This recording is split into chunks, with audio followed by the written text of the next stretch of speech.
here we go. I'm super excited to bring on my dude from California, Mr. Brent EHRLER. Let me just tell you a little bit about him real quick, and then I'm going to let him fill in all the blanks after I screw it up.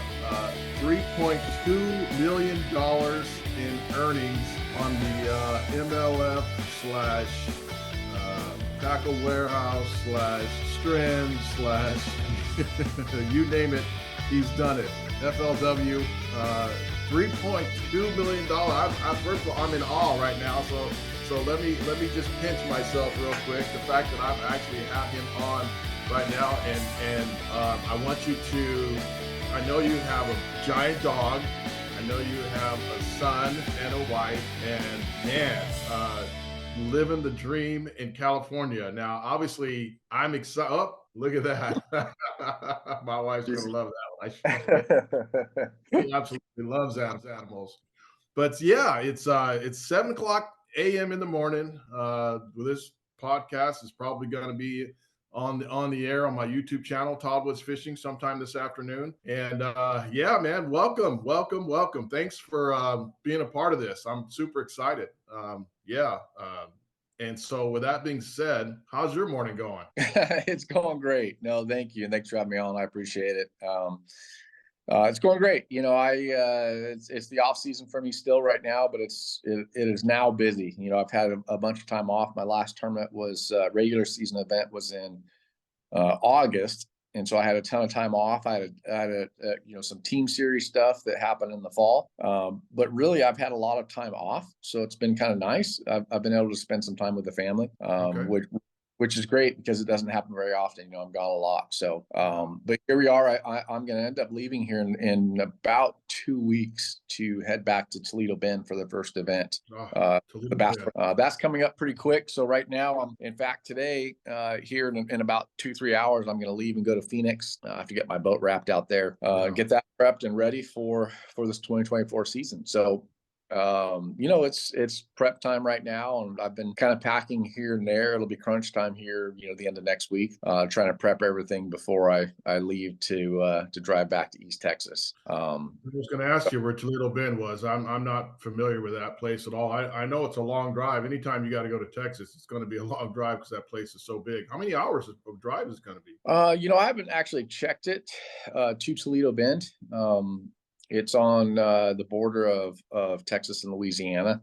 But normally, if we start in Florida, which we do a lot, just because Florida has the best odds of good weather in, January or early February. So we almost always start at Okeechobee, Harris Chain, Kissimmee. So if I drive there, it takes me, 2.5-3 days to get there. I drive about 1,000 miles a day. So I can get to the panhandle of Florida in 2 days, and then another, half, 3/4 of a day from the panhandle down to Okeechobee, or that Orlando area. So Toledo Bend, I should be able to make it there in 2 days. I'm guessing it's going to be about 2,000 miles. I haven't actually looked at it to see, but, it's a haul. It's it's not an easy stretch to get there, especially if you're trying to do it, quickly, meaning that you're going to give yourself 3 days. That's no problem to make it to East Texas. But, if you're trying to crunch save time, then, it's a lot of driving for sure. A lot of podcasts, listen to, books on tape. I have an Audible account, so I'll listen to, different books as I'm going, or, a lot of Joe Rogan podcasts too. Yeah, that was going to be my next question was how do you manage, your time? And obviously that's one of the ways is listening to. I remember, I don't know what year it was, but this was back when the Gabe Boulevard days. You remember Gabe? You guys were good buddies. You guys were hanging out, and you were traveling to, I think it was Havasu, but you had just came from another state. And I remember, tapping on your window. I remember like it was yesterday, and you looked like hell run over. You looked like you were done with tournament fishing, done with driving. People don't realize how much stress and how it's like running a marathon, wouldn't you say? It is, when you have a couple. It is grueling. You kind of just work on autopilot sometimes to kind of get through those bad stretches. You're not sleeping a lot. You're fishing a lot. It's bad weather. It's raining. It's windy. It's nasty. The fishing's terrible. Climbing a truck, for a day and a half to get somewhere to hurry up and start fishing again. It hasn't been that bad recently. When it was the worst was when I was doing the FLW tour as well as the Western Series. Now, at the time, FLW had the Western Series and the Eastern Series. I was sponsored by the National Guard. The National Guard was the sponsor of the Western Series, so they wanted me to fish both. So I had to where I would be in Kentucky, and my next tournament was at Lake Havasu, in Arizona, and then my next tournament would be in Georgia. So I had a lot of these cross country trips. In fact, Gabe and I had a tournament where I think we went from Kentucky Lake in Kentucky to the Columbia River in Washington to Lake Champlain in New York, and that was the road trip. We fished one, drove 2-3 days to get to the other one, fished that one, drove 3 days to get to the other one, so that's a lot of road time and fishing time, in, 3-4 week stretch where your day off was in a car driving 1,000 miles. Yeah. So, we've had stretches like that were really bad. Right now, it's not that bad, which is great. I can drive, the worst drives are the beginning of the year and the end of the year, which really aren't that bad. It's a 2-day drive, a 3-day drive. It's not that hard to get in the car for me and just kind of go and roll. What's funny is that the drives for me that are 4 or 5 hours almost feel longer than a 2-day drive, because you're going to get there quick. Whereas in a 2-day drive, you just hunker in and just go. You don't even really think about it. So that's where we'll be here in 2 weeks. You're driving to Toledo Bend, and then the year's going to start. How do you expect the fishing to be? What techniques are you going to use there, you think? I'm not sure. I haven't been to Toledo Bend in several years. Probably 6-8 years. Last time I was in Toledo Bend. I don't know. It's right next to Rayburn. I fished Rayburn more recently than I've fished here. I really like Rayburn a lot. Jerk bait. If there's grass, it'll be a LV 500 chatterbait in the grass. If there's no grass, then it'll be a kind of a standing timber secondary point related things. Toledo Bend's a really big lake. There is a lot of timber in there. It's hard to kind of get around the lake because you can't just run from one place to the next. You kind of have to choose the boat lanes to run, otherwise they'll take off your unit. So it's hard to say what's going to happen out there. I don't have the luxury of going out and pre-practicing at these places, especially at the start of the season like this. It's not an easy trip for me to be in Southern California and just go on pre-practice in Toledo Bend. Especially my boat and truck route here, I wasn't able to get the boat wrapped and get ready. We have a 1 month off limits where we're not allowed to be on the water, which means the off limits for Toledo Bend to go fishing was about 2 weeks ago. So not having the boat wrapped, I couldn't go out there pre-practice. It wouldn't make sense to drive back to Arizona and pack and wrap and then go back out again. So here I am, in California, going out and going to practice a couple of days and then, start competing. Okay. And just out of curiosity, are you getting your boat wrapped at A&M Graphics or somewhere else? I'm going to All About Signs with Tim Campisi. I've gone to him for most of my career, actually. I've gone to a couple places up in Northern California, and then Tim out in Phoenix. Okay. And I've kind of go back and forth different places here and there.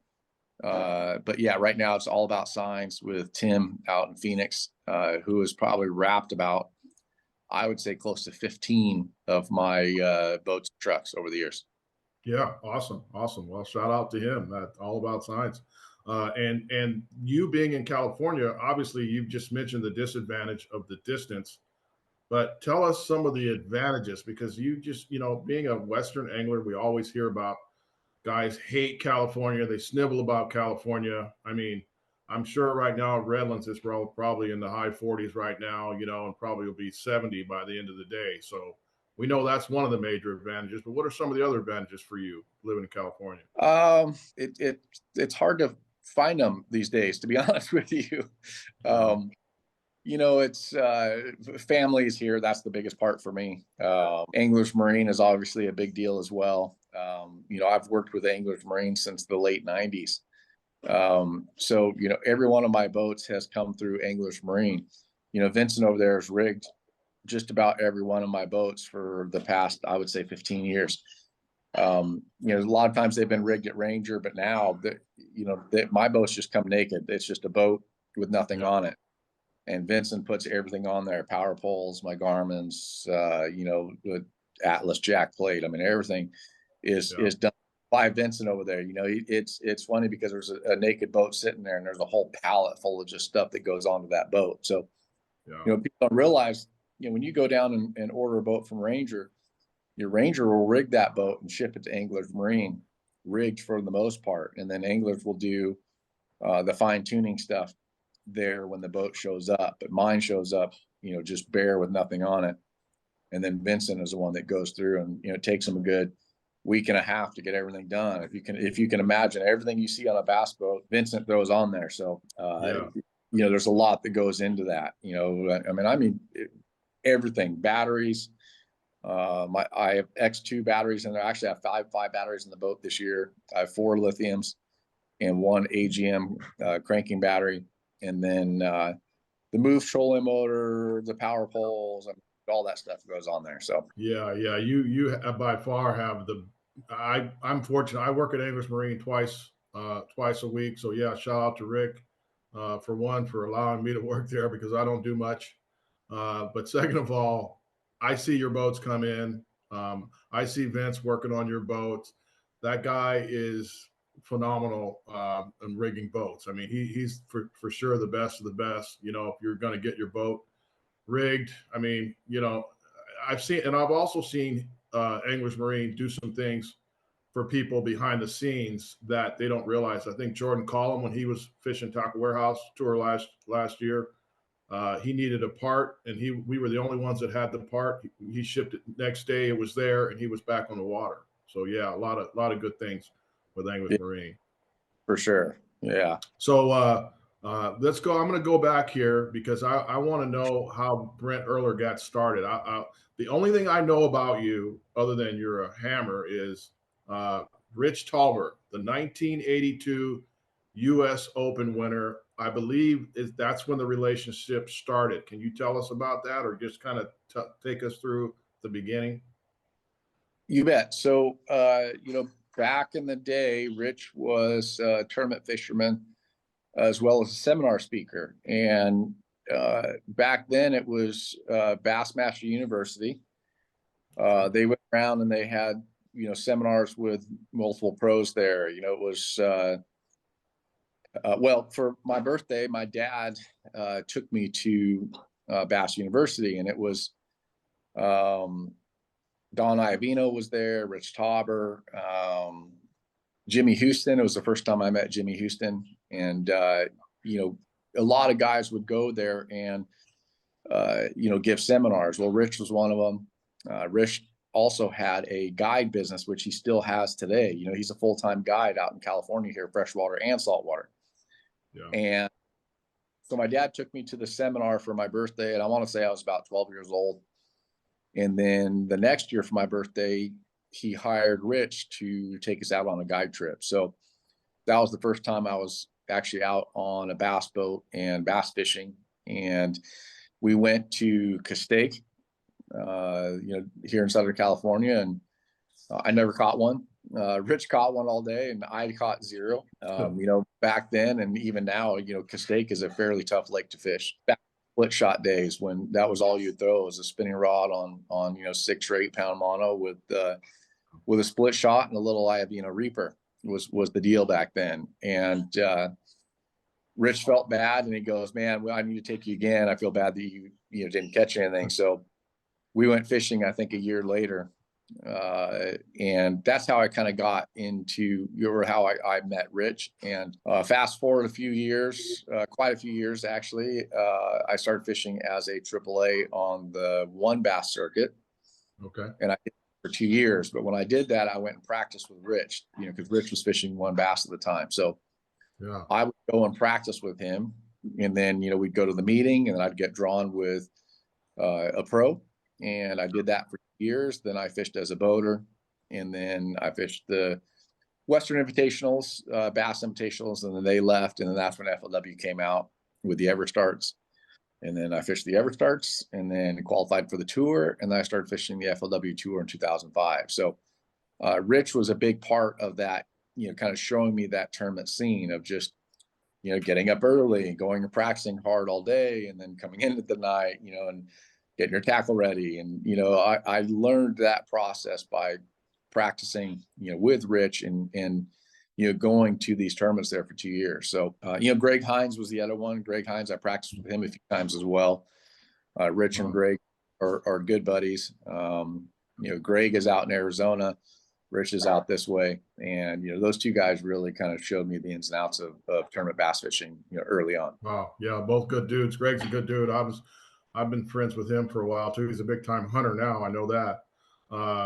And so, yeah, that's a pretty impressive way to start, starting with a guy that, what year was that? Do you remember when Rich Tauber, do you remember what year that was? What did you say? Was it in the 80s or 90s or? I would say it was probably 98-ish, 99 or somewhere in there when I fished as a AAA. I think I want to say I started fishing in 2000 as a boater on the one bass circuit. I could be wrong, but okay. It was late 90s when I was fishing I'm pretty sure it was 98. And, when I started fishing as a AAA with Rich and Greg and traveling with those guys fishing the one bass South, because at the time they had the Northern Division and Southern Division, and I fished the Southern Division. Yeah. So the pros, do you remember who would be the most memorable pro of those days in the AAA and why, would you say, or a couple of guys? Obviously Rich and Greg, because those are the guys that I knew. Art Berry was another one, Aaron Martin, Pat Donahoe. They're oh man, now you put me on the spot there. There's so many guys that I remember, sitting in that meeting. It was a pro-am draw tournament. So I remember going to the meeting, and Kennedy was the tournament director at the time. And I remember it was basically they call the pro's name and they call the co-angler's name, and, and it's just boat number 1 is pro so-and-so and AAA so-and-so. And everyone just starts standing up and walking out the room. And I remember every time they'd say a pro, I'd be like, come on, call my name. I want to go with them. And it was kind of, fun looking back, being hopeful on who you're going to get and go out and fish with. And, Donahoe was one that I fished with. I fished with Art Berry one time. I never threw Rich or Greg. But, in 2 years, I think I fished, I can't remember if it was a 3 or 4 tournament circuit plus the championship. So, I ended up fishing close to 10 of those, I guess. Plus the U.S. Opens. I fished the Open, I think, twice as a co-angler as well. So a lot of tournaments, back in the day, late 90s, going and waiting to get drawn with a pro and hoping to, get with a guy that's going to catch them.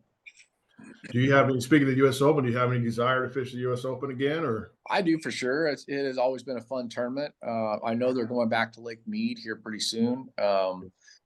I probably would never go and fish them over at Mojave. I do like Mojave, but not with a high number of entries. I like Lake Mead. I like the grind. It's one tournament that for many years I always would learn a technique back east and go, man, I bet you I could catch them at the U.S. Open on doing this, and then haven't done it. I can't remember what year was the last year that I fished it. It's probably when the last one that Aaron won. But I've been close. In fact, the first one that Aaron won, I thought I was going to win that tournament, and he ended up winning by, I think, 1.5 pounds, and I finished second. So it's been a real fun event. It's always a grind, but I like it out there at Lake Mead for some reason. So at some point, I would like to go back when it's at Lake Mead. I don't know when it'll be. It's always a tough timing for me with, in boats or my boat is back east at the time still. And, it's just, there's no way I'm going to borrow a boat, a truck, and tackle to go fish the U.S. Open. And it's just easier for me to kind of sit on the sidelines. Yeah. I think that second place you were throwing a gunfish. Is that right? Yeah, yeah, I was. I got a pretty good memory when it comes to that kind of. Half the time I can't remember my anniversary, but when it comes to fishing, I always do my research on who caught what, and I know one of the days you fished with my buddy from Plano, Mike Guerra, and yeah, he was telling me he gave me the whole rundown, and it was pretty exciting because of course, I had to try that pattern in one of the U.S. Opens, and I caught a few fish, but sitting on the trolling motor on high and going down the bank is I like fishing that way, but I haven't had too much success, doing that. But I know that's how you caught them. And I'm gonna drop a name since we were name dropping, and then I just want you to just talk about this person for a minute, and because he's a good friend of mine also, and that's Dave Noller. I think you guys are friends, so tell me about Dave. Dave is awesome. I've known him for a number of years. Growing up in Southern California. I knew Dave a long time before he knew me. He was, famous out at Lake Paris, and he was basically the king of Lake Paris. And got to know him slowly over the years, and then ended up traveling with him, doing the Ever Starts when FLW came out. And those were some of the best years I've had, was traveling with Dave and his buddy Jim Line, who's from up in Reno. We'd stay in cabins, or Dave and I would camp out at Lake Pleasant. We'd just sleep in the back of our trucks, and cooking on the campfire, in the evening, and then going out practicing or fishing the tournament the next day. Or those were the days, and Dave cracked me up. He'd be sitting there, and we're sitting around the campfire, and no one's watching TV because we're out just camping, and Dave's got his foot up on the edge of the fire pit, and I look down, and his foot's smoking, from being too close to the fire. And I go, Dave, your foot's smoking. He just looks down and he goes, oh, how about that? And he pulls that foot down and puts his other foot up, So Dave's a great guy, one of the best fishermen out there. He cracks me up. He's one of those guys that, he comes in at the end of the day and goes, yeah, I felt a little nick in my line, but, I didn't really feel like retying it. So, I'll be damned. I throw it out there and I hook a 5-pounder. He comes up and starts jumping, and he breaks my line. He goes, I knew I should have retied that. That's Dave for you. But he is one of the best finesse fishermen out there. I mean, he really taught me a lot, and in the tournaments helped me a lot. Just telling me, hey, I'm catching him on the thin Senko, or I'm doing this. He's all, kind of ahead of the curve when it comes to finding the fish on the fly out there at these tournaments, and has had some really great finishes. But the fun thing about Dave is that he was not good at pre-practicing, because he liked catching fish so much that he found great areas and caught way too many fish in practice. I promise you, he would have won so many tournaments, or way more tournaments, if he laid off fish in practice. And he was so good at finding them. And, he was also one of those guys that was so generous that he would tell people, oh yeah, I'm catching them so good over there. If you need a fish, come by and catch one. Dave finds the tournament winning spot, but next thing you know, there's 5 guys fishing next to him. I mean, that's Dave right there in a nutshell. So, if he laid off of them and didn't tell people, he would have won, probably twice as many tournaments than he actually did. Yeah, that's a great point. I've known Dave for a long time. In 2017, him and I caravanned to Lake Shasta, where we had to put chains on before we got on the Bridge Bay exit, and we ended up staying at the cabins right there at Bridge Bay together. And he's one of those guys where you feel like you've just known him all your life, because he starts and he's so. I love the fact that the integrity that he has is he's not, he'll tell you how many bites he got. Like you said, he'll tell you the bait that he was throwing, and he doesn't care. It's not like it doesn't define him who he is, but he's such a great person that, you just want to be around him, and I feel the same way about him. That's why I wanted to mention him, because I had a feeling you probably known him a lot longer than I have. But yeah, he's a great dude. You need to go see him in Alaska, catch a few halibut with him and his son. Oh, fun place. Another thing. So, and speaking of Shasta, let's see. I want to say it was 2010. You won the.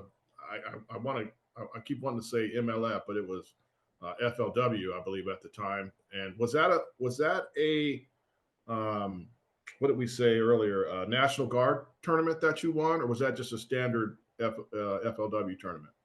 It was one of the National Guard series events, and Okay. those were the high dollar, high entry fee, high payout, uh, circuits that they had. They had the Western Division and the Eastern Division. It was the Western Division. National Guard. I was working with the National Guard at the time, so yeah, I guess that was in 2010. Okay. And time, right? It must have been December, January. It was in January. Yeah. Early Yeah, January. And I want to say, could be wrong, but you won it on a Nico Cinco. Is that right? Or, yeah. yeah. Talk about that real quick. That was my two. The Senko and the drop shot were kind of my 1-2 punch. I caught a few on a 3/4 ounce jig as well, but the Senko and the drop shot were the two main baits for sure. Okay. How deep were they? Do you remember?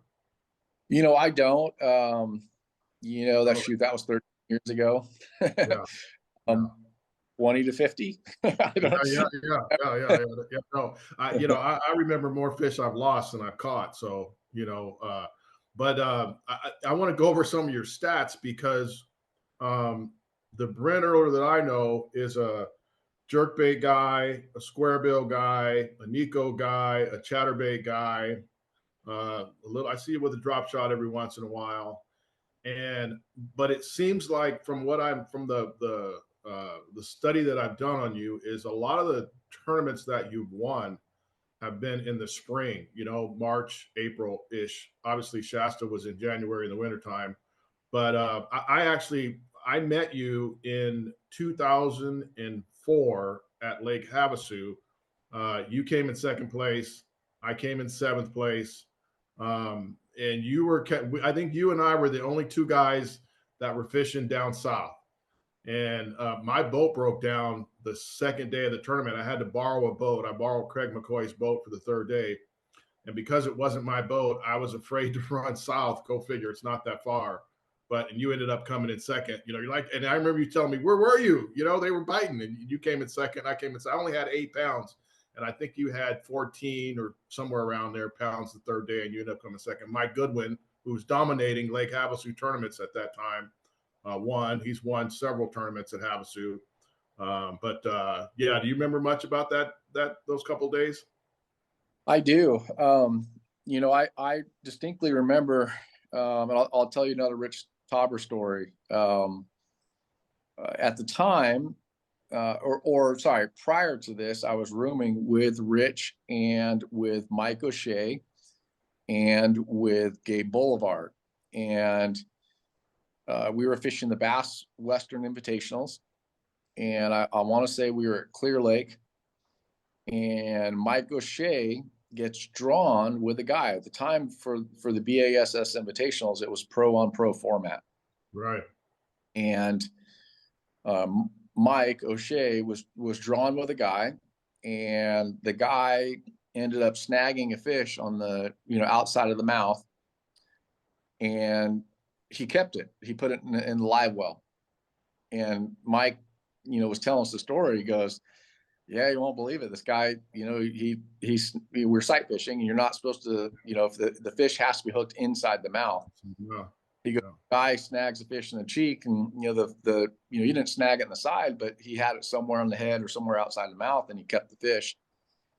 And they were talking about how bad it was that this guy, and Mike goes, "Well, I'm not going to turn him in. It wasn't that big of a deal to Mike at the time. It wasn't, he didn't feel like it was something that he needed to get in the way, I guess is the way he put it." And Yeah. And Rich was blown away that this guy did this. And I go, "Rich, I'm going to do the same thing. I've watched the fish bite the bait. I'm not snagging it in the side because he's not going to bite. He bit it and was swimming off. And because the hook was outside of his mouth, I'm going to weigh that fish in." And Rich looked at me and he goes, "That's the dumbest thing I've ever heard you say." And that made a huge impact on me. He goes, "You're going to let one little fish ruin your reputation." He goes, "Here we are talking about this guy that essentially cheated in the tournament, and you're going to ruin your reputation over one fish that's probably not going to make a difference in the tournament. And that made a huge impact on me. And the tournament that you were talking about was a when you advance in the tournament, your weights start over. Yeah. So I remember I had a big fish. It was a 4-pound largemouth that was on a bed, and I snagged it in the cheek, and I let it go. This was on day 1 of the tournament. I didn't catch it on day 2. I didn't catch it on day 3. I qualified for day 4, and I ended up catching that fish. And that fish, had I caught it prior to that, I would have put it in the live well. I would have driven it to weigh in. They would have released it there. And when the weight started over, I would not have had that 4-pound fish to move me into that second place spot. And, that was a big deal for me. Just the scolding I got from Rich to about basically, living by the rules, and there's so many anglers out there today, tournament winners and AOY winners currently that are just have cheated, have failed polygraph tests, and go on and on and on, and the league's not doing anything about it. And that drives me nuts, and it's because, I have kind of learned early on that it's not what you do. You don't cheat, you don't do stuff, get away with it to do this. But unfortunately, guys are making a career out of it. So, here we are. And I distinctly remember that tournament, though, because of that one fish alone, and because Rich, made me feel stupid. Well, he didn't make me feel stupid, but I learned a lot from that. I thought it wasn't a big deal. It is a big deal. And Rich was the one that did that. Yeah. And it's really a shame where, and I've heard stories, and now with a camera in every boat, guys are doing stuff that's on camera, and that's, to me, that's not only the angler's fault, but it's the organization's fault too, and I'm not trying to, I fished Redman tournaments back in the late 80s, so I've been involved in the sport for a very, very long time. And I love bass fishing. Probably I'm a huge fan of the sport, and it's just a shame that we're in that situation where we have anglers and we have organizations that aren't, they're not policing the anglers, and they're not policing themselves. Because the other problem, and this is, I'm not going to go into the whole forward facing sonar thing. I have an opinion about it, but it doesn't really matter what I think. But the fact that some of the sponsors, it's about the sponsors that are supporting these anglers, and then the sponsors are supporting the organization, and so it's a conflict of interest. So if a guy is sponsored by Lucky Craft, like yourself, and Lucky Craft is sponsoring FLW, and you do something stupid, like you said, hook a thing, and it's actually on video. Oh no, don't disqualify him. That's our guy. And that's been going on really a lot lately, it seems like. And I'm actually pretty close friends with one of the guys that we know that we're talking about. So it sucks. That part of it sucks. And I think that's the part where, now we got, the conflicts with NFL, NBA, hockey, the same things going on. It's like the integrity of our sports is getting just to the point where I need to get off my soapbox, but it's getting bad, and so we could say your $3.2 million that you've won has been caught with integrity, which is great, because a lot of people don't know about you. You're not, because you're not controversial. There's no, that I've never knew that story about you, Rich Tauber. And you're doing stuff. That's why I have so much respect for you, because you kind of stay below the radar. I look at and going back to what I was talking about with the spring. I look at all these years. I've got some of your stats right here. 2010, you won Shasta. 2010, you won 127,000. You say Ochata? How do you say that lake? You won Lake Ouachita in Ouachita. Yeah, it's you won 127. You won 127,000 Table Rock the same year. 2009, obviously $114,000 at Havasu, which is I think both. That's probably it's my favorite lake for sure. Havasu. I've won a few dollars there. 2012 Hartwell, 127,000. 2013, 125,000. Smith Lake. 2021, you won $120,000 in 2021 with 0 wins. Right? Is that correct? 120,000. So your consistency is just, it's unprecedented how you're consistent doing what you do. And I can't say, well, I only see Brent Nico rigging. I only see Brent chatterbaiting. I only see him jerk baiting. You do it all, right? You do whatever's necessary. And maybe you can talk real quickly about what makes you decide to throw a Nico rig versus a square when you approach a place. What do you do? How do we, as an angler, how do we do that to be able to be versatile? I'm a bass tricks guy. That's where I make my money. How do you do it? Yeah, what's interesting about fishing is there's a lot of anglers out there that are specialists in a certain technique. You look at a David Fritz, who is famous for throwing a crankbait. You look at a Jimmy Houston, who is famous for throwing a spinnerbait. Denny Brower, famous for flipping. That was kind of the older generation, the earlier generation of fishermen that I still compete against right now that are specialists in any one technique. But one advantage I think for living in California is you learn to do multiple things. You have to be good at finesse fishing. But guess what? Then you have a term at Clear Lake where you can still finesse fish, but you also might be throwing an 8 or 10-inch swim bait. Or you're cranking, up there. You go to the California Delta and you're going to be flipping, or throwing a lipless or throwing a chatterbait. So, we have learned to be versatile in techniques. Now, it's a blessing and a curse being versatile in techniques like that, because when you are at a tournament and you are a versatile angler, you don't have that one technique that you just rely on from start to finish. Because right now, I'm telling you, a guy that is a specialist in one technique that starts practice of just doing nothing but cranking or does nothing but flip is going to be confident going into the tournament because he had a few bites in an area where he feels like he can go back and do what he is more comfortable doing. I get kind of spun out sometimes because I will go to a tournament and, like you said, I'll pick up the 1.5 and I'll crank that for a little while. Then I'll go and I'll pick up the chatterbait. Then I'll be out throwing a mid diving crankbait, and then I'll be throwing the jerk bait, and then I'll pick up the drop shot, and then I'll pick up the NACO rig, and then I'll go and flip. And by the end of the day, I'm like, well, I've done everything, and I caught maybe one fish on everything. Well, now what do I do? I didn't really find that one key that I felt like I needed to just stick with that, put that one rod in your hand and go. Sometimes you do. Sometimes, if the fishing's really tough, you feel confident in one thing, you'll put that one thing in your hand and just do it all day, knowing that by the end of the day, hopefully you got enough of those fish in the boat.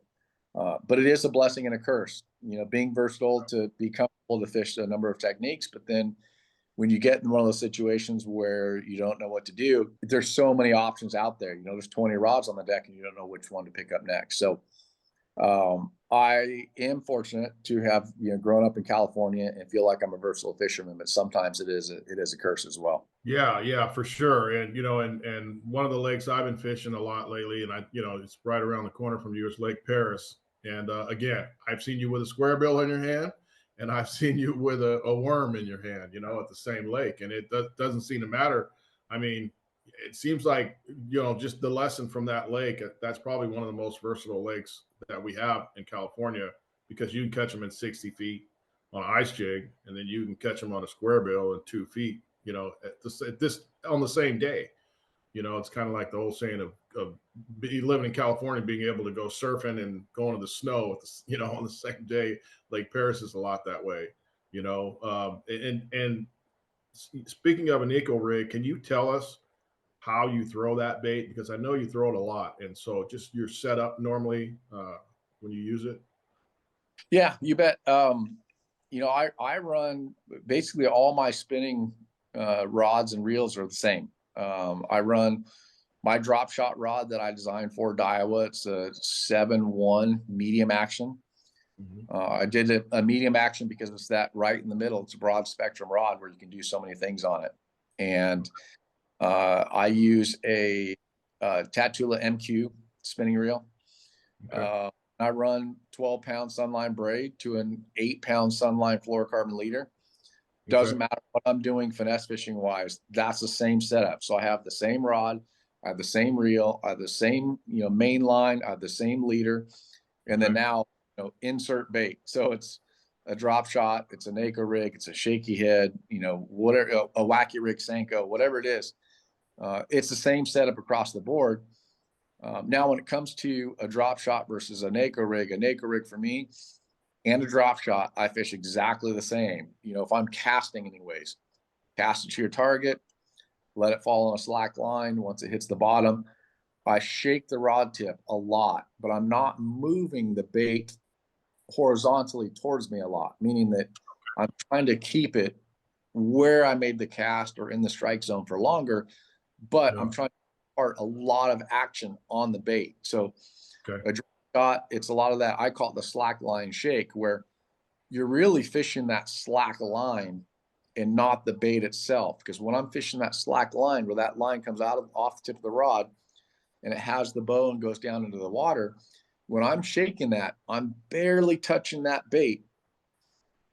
So I'm not jumping it and hopping it. While I'm sitting there shaking that thing, if the bait's not moving and jumping and pulling away from the fish, it's staying right there, but giving that worm some action. So the NACO drop shot, I'm going to fish basically identical.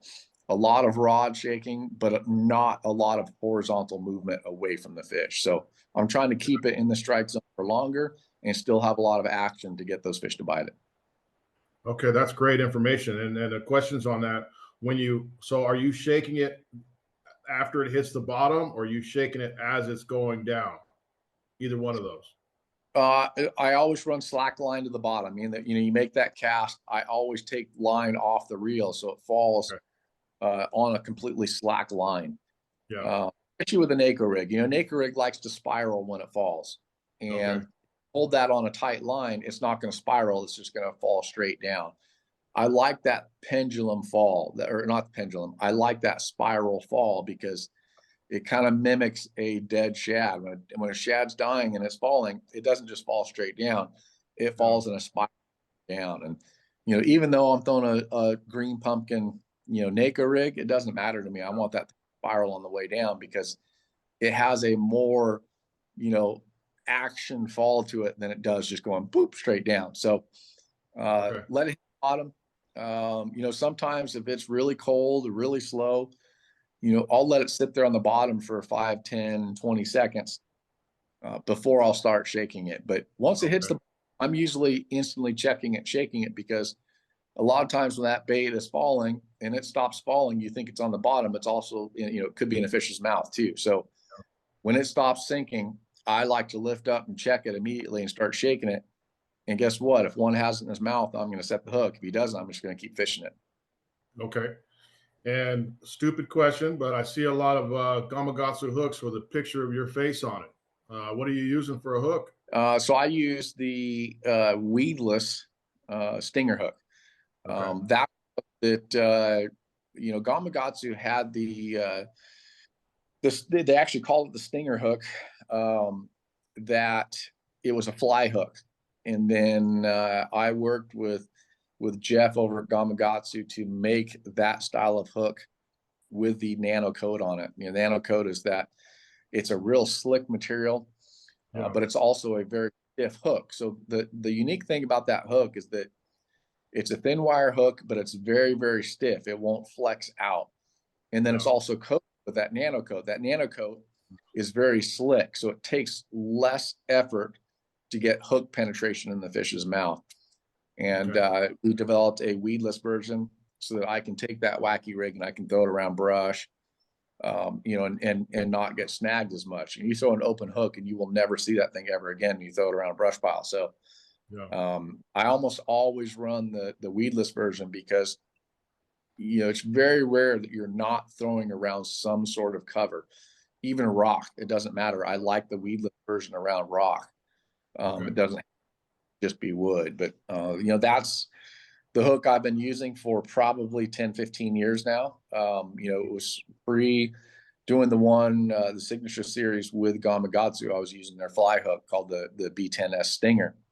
Yeah. And now we call it the wacky Stinger hook. So that, and then I just take a 3/32 ounce arc tungsten nail weight, put it in the head of that worm, and throw it out there. And it doesn't matter if I'm throwing a thin Senko or a full size Senko, or sometimes I'll NACO rig a robo worm as well. So it doesn't really matter. I'm going to use that same 3/32 ounce nail sinker by arc tungsten. Okay. I know green pumpkins are all around color, but do you have any colors that you prefer in clear water versus stained water versus Florida stagnant water, color wise? For me, I used to kind of stockpile everything, but in the last 10 years, I've really basically refined down to two colors. It's green pumpkin or black and blue, and that's it. Black and blue, I'll fit in either Florida or in stained water, and almost everywhere else, it's just green pumpkin. But if there's stained water, I'll go black and blue. If the water's clear, I go green pumpkin, and that way I don't have to stockpile 5 different colors. I'm going to catch them on one of those 2 colors, and that's it. There's no reason for me to do anything crazy. They will bite one of those 2 colors. I don't think a fish looks at a black and blue and goes, well, it doesn't have emerald flake in it. It's not, this one isn't June buggy enough for me. I'm not going to eat it. I think if it's on those lines and they see it, you're throwing it in the right places, getting in front of the right fish, they're going to bite it. Okay. And then your leader line, your leader from your fluorocarbon to braid. What do you, because I think it's you that says you never want your knot in the reel. Are you still a proponent of that? I am. I get away with it now. I run a little bit longer leader sometimes. Now that I'm tying the FG knot, which is not for running the braid to the fluorocarbon leader, I usually will make it a little bit longer. Now, here's the thing: is if you make a soft cast, like let's take a drop shot for example, you're never making a really hard cast and bombing it way out there. It's pretty easy.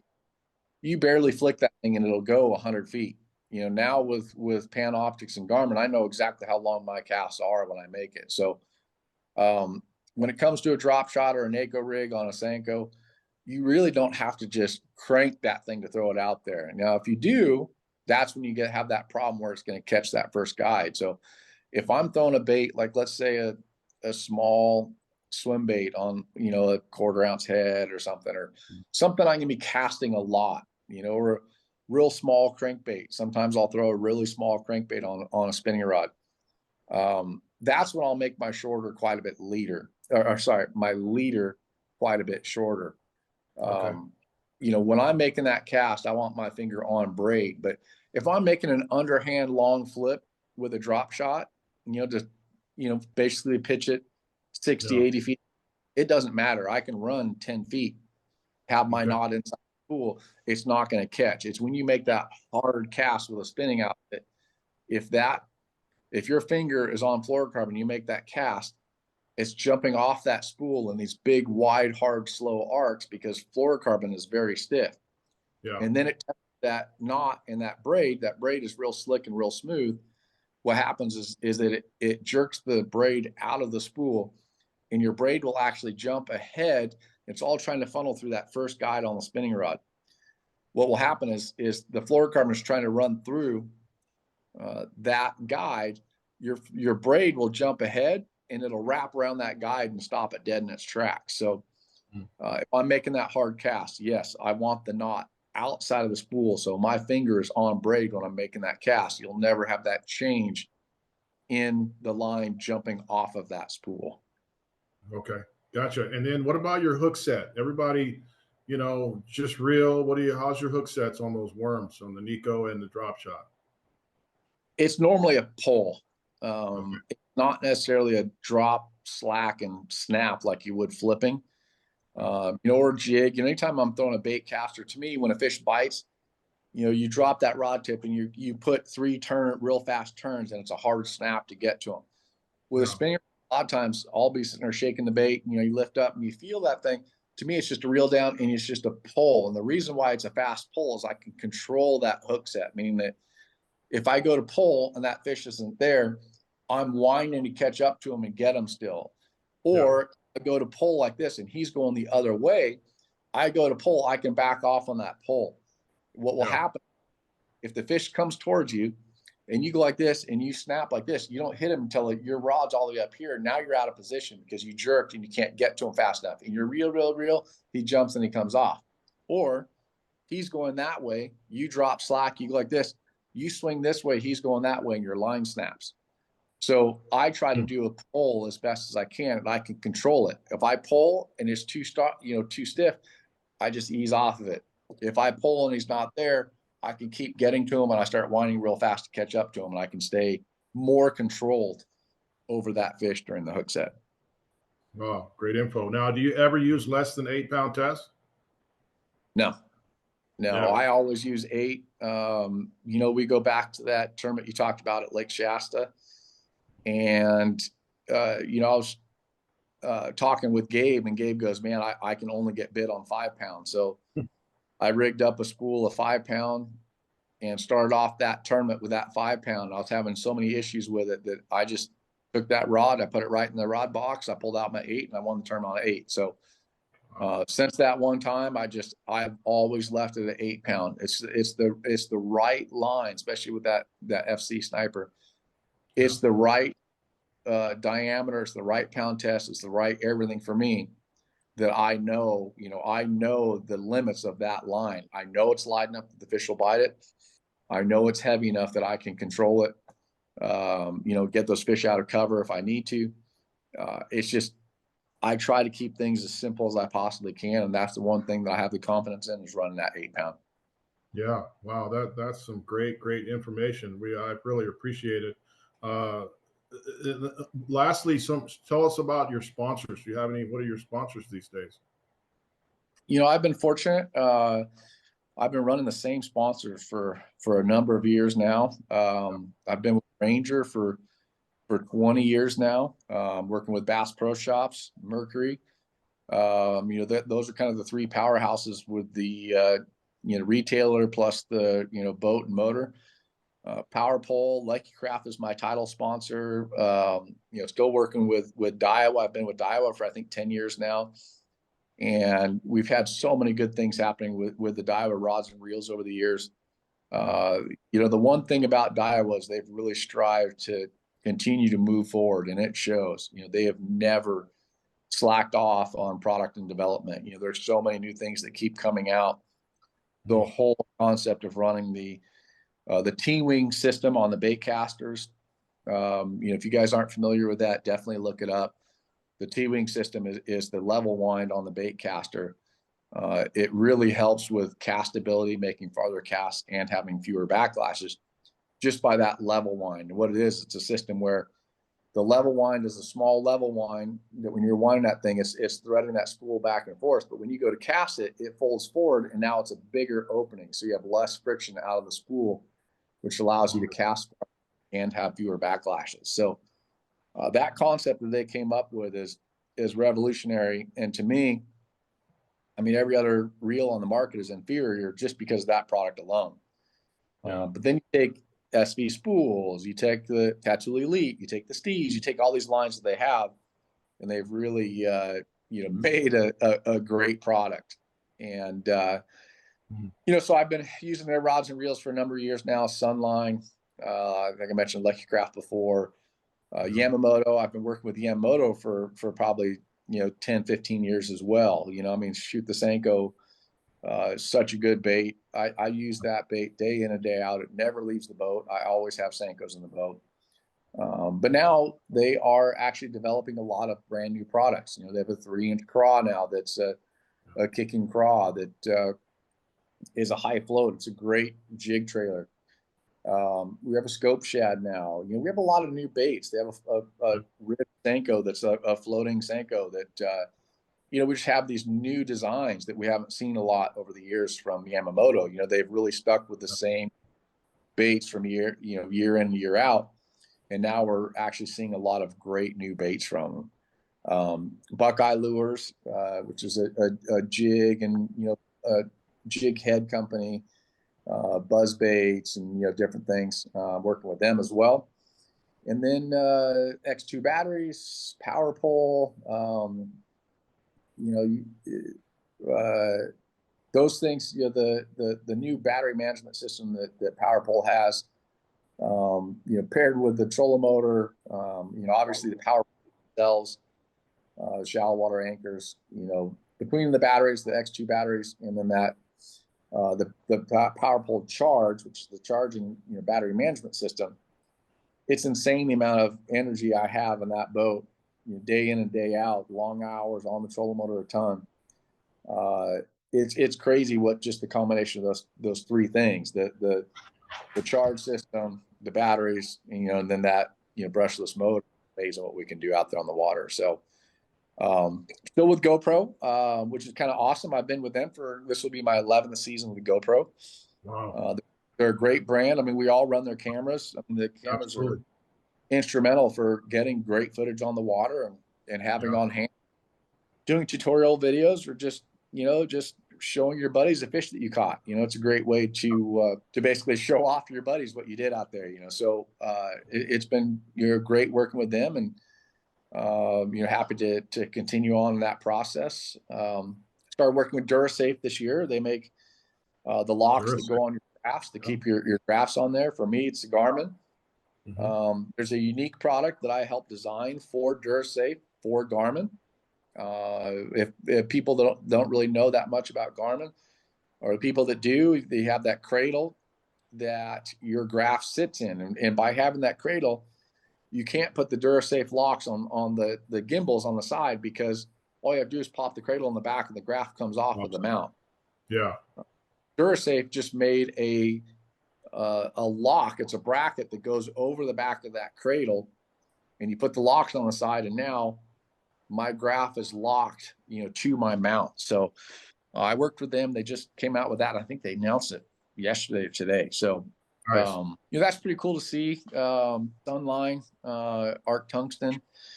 It's I'm real fortunate to have a great sponsorship portfolio out there to kind of get through and go out and try and catch some fish. So I've truly been blessed and anxious to get another year going here and see what happens. Good deal. Real quick, that you mentioned Bass Pro Shops for one. I mean, a lot of people don't realize how many millions of dollars that Johnny Morris has given to a lot of the different charities.